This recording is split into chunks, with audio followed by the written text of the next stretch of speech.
E aí, filhão, beleza? Era para ser um vídeo só, mas como eu falei, eu manjo dos Paranauê aí, tô manjando dos Paranauê e apertei o botão errado e fechei o vídeo.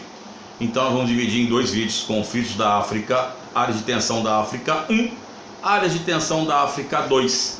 Então na área de tensão da África 1 nós vimos o número 1, o número 2, o número 3 e o número 4, e o 3 eu não tinha nem apagado ainda. Olha que situação lamentável.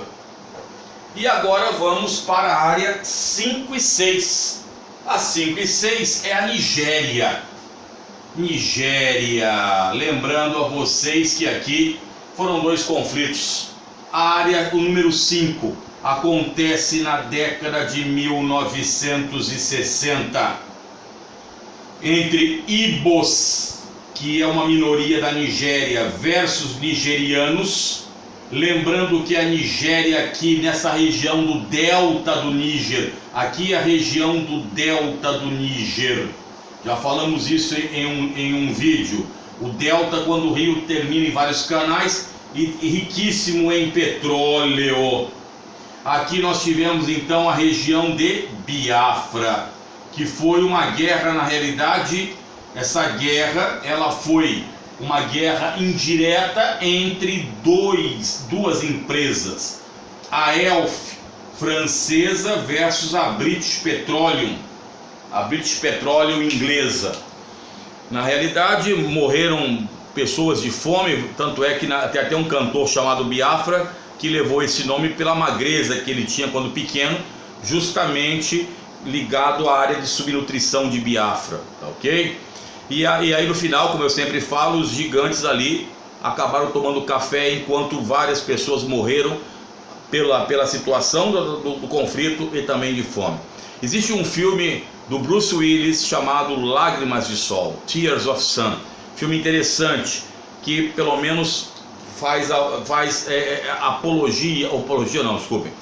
menção de certa forma às minorias nigerianas. E agora nós temos o número 6. O número 6 é o norte da Nigéria. Lembrando a vocês o seguinte: o norte da Nigéria, ele é muçulmano e é mais pobre. E o sul da Nigéria, que aí depois é toda essa região aqui, também abrange aqui, mas toda essa área, ele é cristão e é laico. Laico significa a separação, não é, da religião. Ali no situação, né, o Estado laico ele não fica subordinado à religião. Os muçulmanos querem então um Estado, uma teocracia, né, baseado na Sharia, que é a lei muçulmana. E aqui nos números 6 vai surgir um grupo que inclusive o professor Ramon, num dos vídeos que está no nosso canal sobre terrorismo, fala sobre eles, que é o Boko Haram. O Boko Haram, que é contra a cultura ocidental. Boko Haram, que sequestrou meninas, aquela coisa toda. Então, atentem, a Nigéria poderá ser também passível de estar nos vestibulares que os senhores prestam. Vamos ver se eu não erro agora. E aí?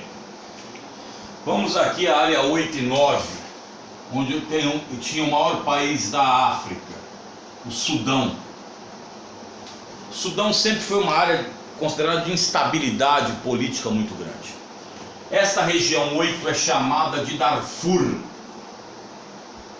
Por incrível que pareça, já vem há anos, quase ninguém fala mais nisso.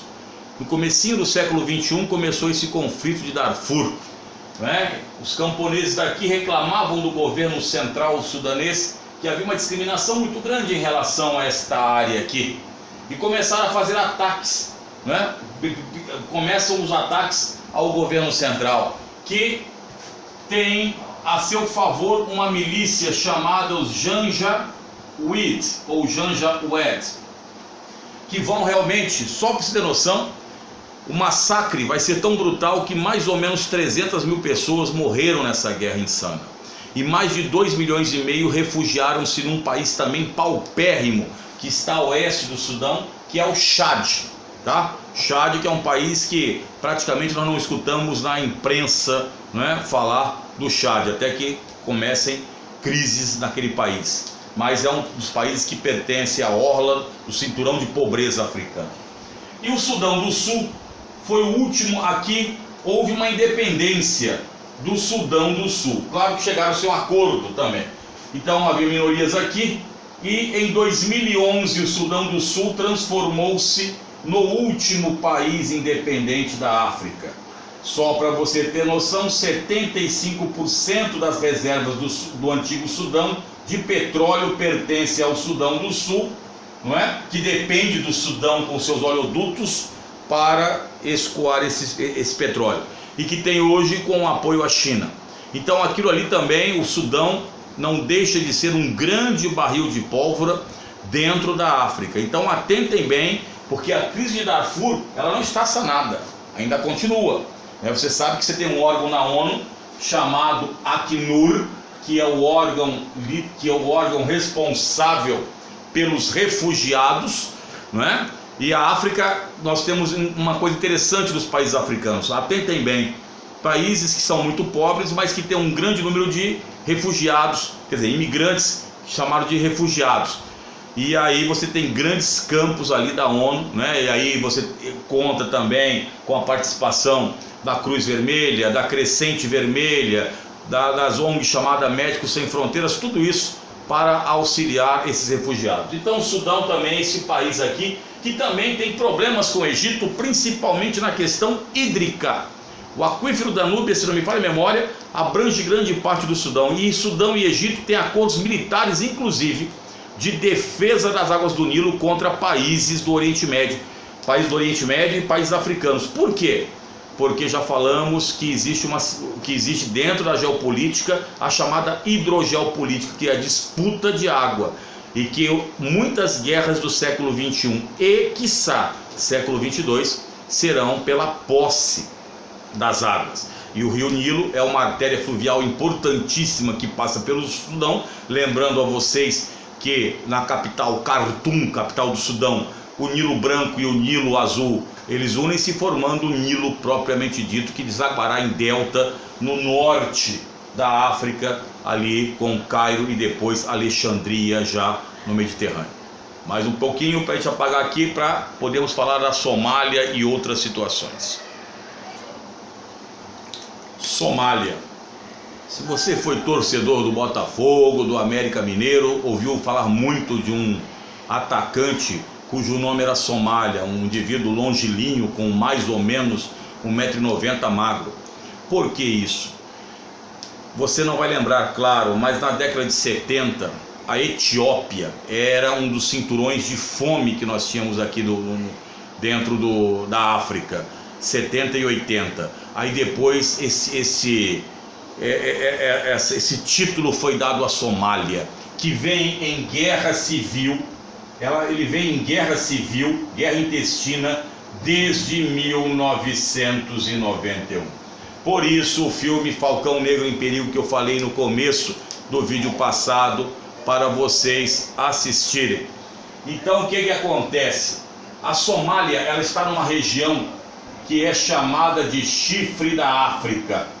Esta região aqui é uma região estrategicamente muito importante, porque ele controla, de certa forma, as rotas petrolíferas que vão passar. Muitos passam aqui pelo canal de Suez, os menores petroleiros ainda. E também, quando você tem a saída de petróleo que tem que fazer o contorno pela África, você aqui tem a pirataria da Somália controlando esta costa leste. A Somália, na realidade, houve uma fragmentação, se não me falha a memória, não tem mais representação na ONU, e aqui no Brasil também já não tem embaixada há um bom tempo, porque os clãs criaram a Somalilândia e a Puntland, que foram criadas ali, não é? Dividindo a Somália. Além de tudo isso, ela tem conflitos com a Etiópia pelas grandes reservas petrolíferas do deserto de Ogaden, tá? E além do mais, a Somália, você tem uma vertente, né, de um grupo fundamentalista famoso, não é, que atua na África e que está ligado à Al-Qaeda, chamado Al-Shabaab. O Al-Shabaab atua na Somália, atua no Quênia, atua na África de Leste, né, com atentados terroristas ali.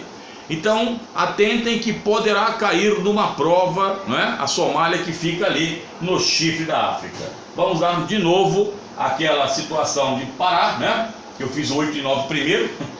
Vou fazer o 10, eu vou deixar o 10 talvez por penúltimo, vou fazer o 11 e 12 daqui a pouco. Um minutinho só. E aí nós temos as duas ex-colônias portuguesas. Lembrando aos senhores que em 1974 acontece em Portugal o que nós chamamos de Revolução dos Cravos. Aconselhamos, né, a ouvir a música de Chico Buarque de Holanda, Tanto Mar. Foi bonito a festa, pá, fiquei contente, ainda guardo renitente um velho cravo para mim. Então, Chico Buarque fazia uma comparação do que tinha ocorrido em Portugal, comparando na época com o que está o governo brasileiro, né? Então ele diz aí na música: sei que a léguas há nos separar, tanto mar, né? Por que estava dizendo isso? Chico na época referia-se esse tanto mar à distância física, mas não só isso, a distância de engajamento político existente entre o Brasil, realmente, do movimento de libertação, e Portugal, que acabaram naquela época com o salazarismo. Ora, o que acontece? Essas duas colônias aqui conseguem sua independência em 1975, tanto Angola quanto Moçambique. Então alguém fala, então foi tranquilo, não é? Não. Porque lembre-se que nós falamos lá na Conferência de Berlim, sobre o mesmo território, em cima daquele mesmo chão, colocaram-se povos inimigos, rivais. E você tem que entender que todo o contexto também da Guerra Fria funcionava, né?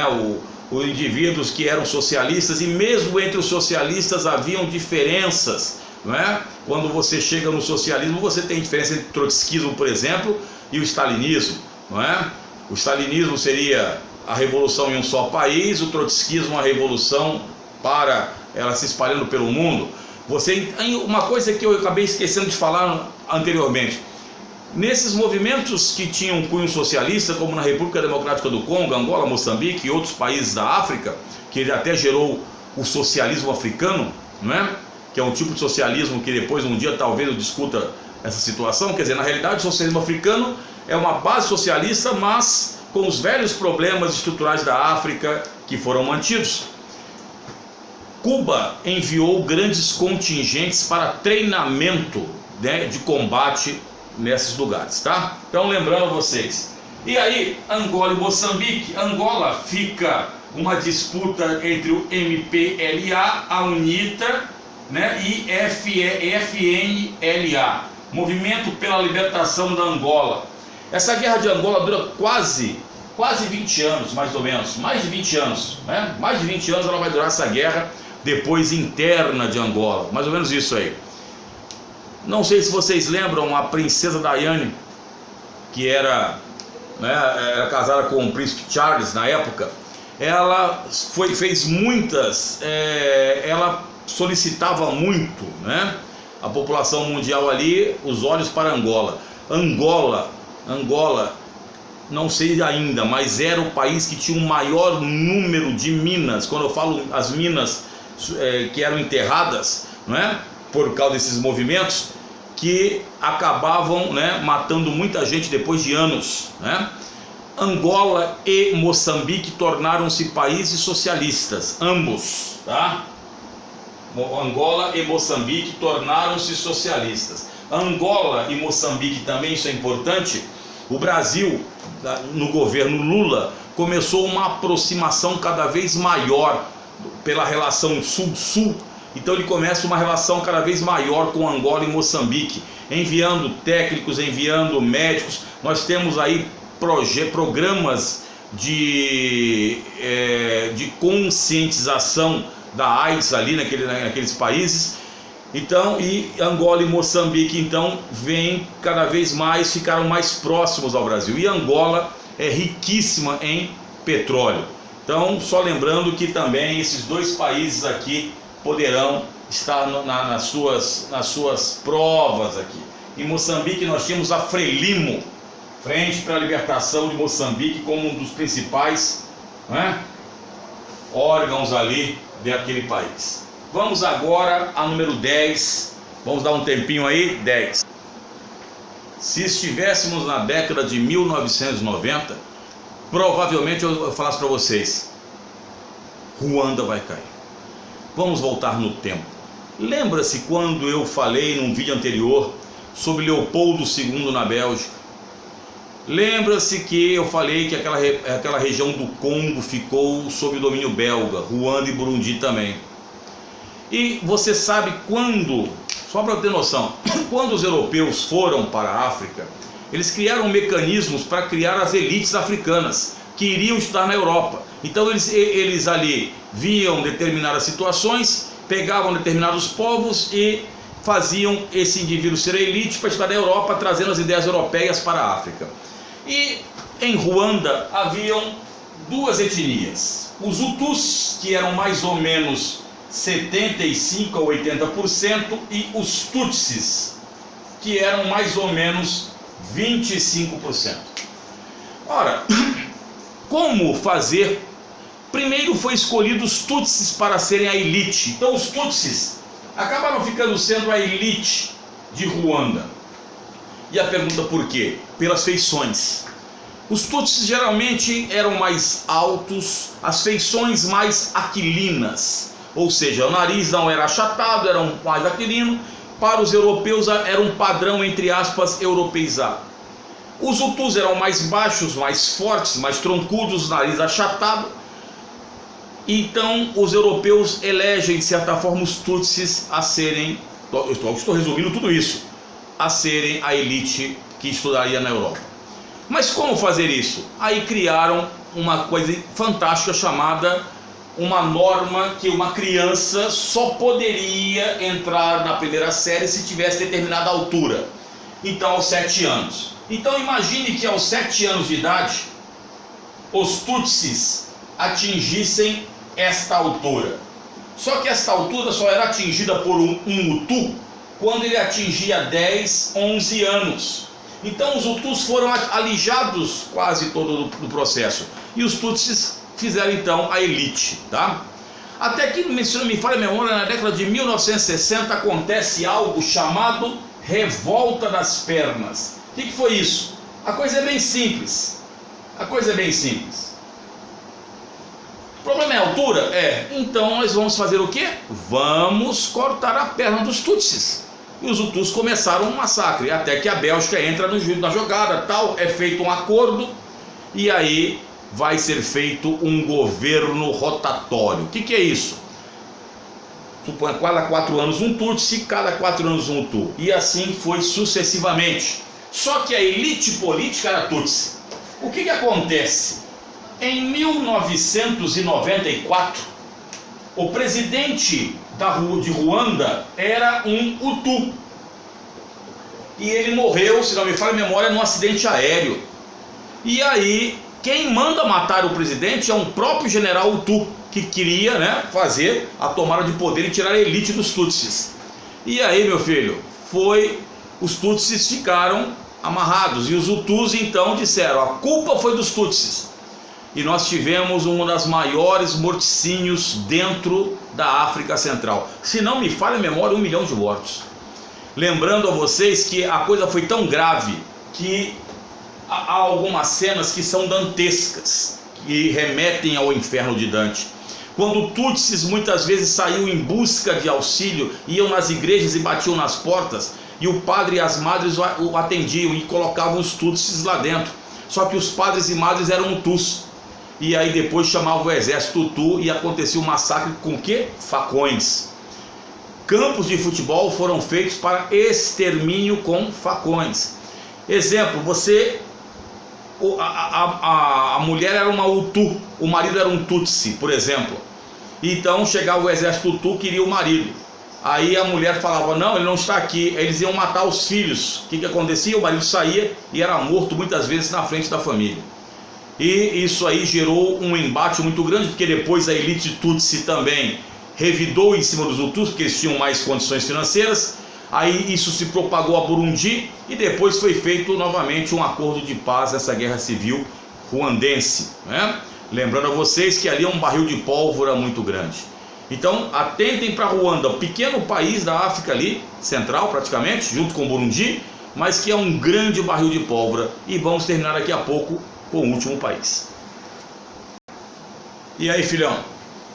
Se você somar esse vídeo com o outro, vai dar uns 45 minutos, cara. Não vai dar menos que isso. E isso eu estou tentando resumir o máximo, hein? Se nós fôssemos falar realmente sobre a África, nos ater, só a África do Sul seriam pelo menos 90 minutos. Mas aqui a África do Sul. África do Sul ou República Sul-Africana. País que tem, né, o maior nível industrial da África. Tem várias etnias. Cuidado!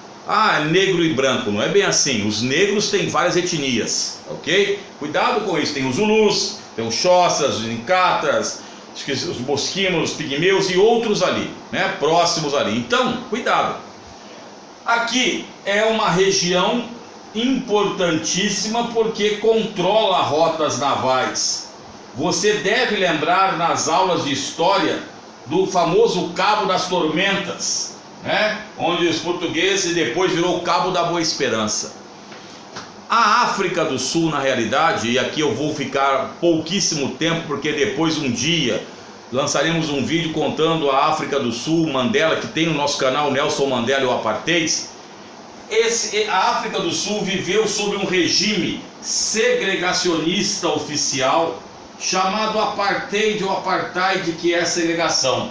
Oficialmente ele existiu de 1948 a 1993. Entretanto, as chamadas leis restritivas, não, leis segregacionistas, elas tiveram início em 1910.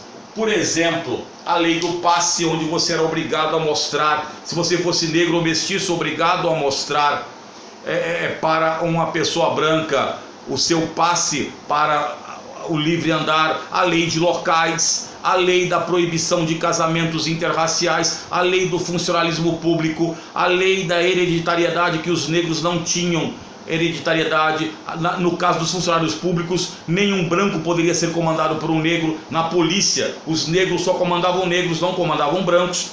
Então, estou aqui resumindo, tá? Então o que acontece? As leis segregacionistas ficaram aqui. A África do Sul, nós já falamos aqui em algum lugar do passado, ela sofreu grandes retaliações, tanto econômicas quanto políticas. A África do Sul, por exemplo, foi expulsa na época da chamada British Commonwealth, que era a Comunidade Britânica das Nações. Ela também foi proibida de jogos oficiais por algumas entidades. O caso das Olimpíadas, o caso da FIFA, que proibia, né? Vocês viram que a Copa do Mundo em 2010, né, com o nosso querido Joel Santana, né, to Light, to Funeral, e aí foi na África do Sul. A África do Sul, então, quando Nelson Mandela, que foi preso, se não me engano, em 1961 ou 62, Mandela, ele foi o indivíduo, foi responsável pelo fim do Apartheid. Ele comandou por muito tempo, ele era uma das figuras principais do CNA, Congresso Nacional Africano. Lembrando a vocês que Mandela comandava uma unidade de ataque armado, que era o ponta de lança da nação. Tem filmes do Mandela, como Invictus, com Morgan Freeman e aquele ator mesmo, aquele mesmo, Matt Damon, que faz um monte de filme político. E tem outro também chamado Mandela, que mostra a vida dele em Robben Island, a prisão, não é? Que ele ficou com o número 4664, se não me falha a memória, é o 46664, não me lembro qual é o número, que tem até uma organização que ele criou depois de AIDS, porque um dos filhos dele morreu, e aí acho que é 4664 o nome da organização, que combate, faz o combate, a prevenção, né, a AIDS e a conscientização na África do Sul. Mas a África do Sul, o pessoal fala, então o Mandela assumiu, ficou tudo tranquilo. Não, assumiu realmente o CNA, mas nós temos algumas brigas internas dentro da África do Sul. Hoje os negros de outras vertentes também querem essa alternância de poder. Então ali vira um bairro de pólvora. Inclusive tem um filme interessante, que agora eu esqueci o nome, mas que fala sobre os ETs, né? Os ETs chegando, e eles chegam na África. É interessante esse filme, eu não me lembro o nome do filme aí, se vocês lembrarem um dia, vocês procurem aí, filme de ETs que foram discriminados na África do Sul. E isso aí o autor pegou pesado, por quê? Porque os ETs chegam na África do Sul e são discriminados, para mostrar os próprios negros sul-africanos discriminavam os ETs, e aí fazendo uma relação nesse contexto todo. Esqueci o nome do filme, depois você lembra. Então, filho, é claro que em 45 minutos é impossível você falar profundamente de África, mas são tópicos que você deve ter em mente. Nós pusemos esse aqui chamado de mapa mental para que você coloque na sua mente e tenha na hora da sua prova no desenho a sua localização perfeita. Fala conosco, por hoje chega, não é? Porque também somos filhos de Deus. Tamo junto, já Elvis, e agora eu vou assistir a live, né? A live do sono. Tchau, tchau, fui, já é.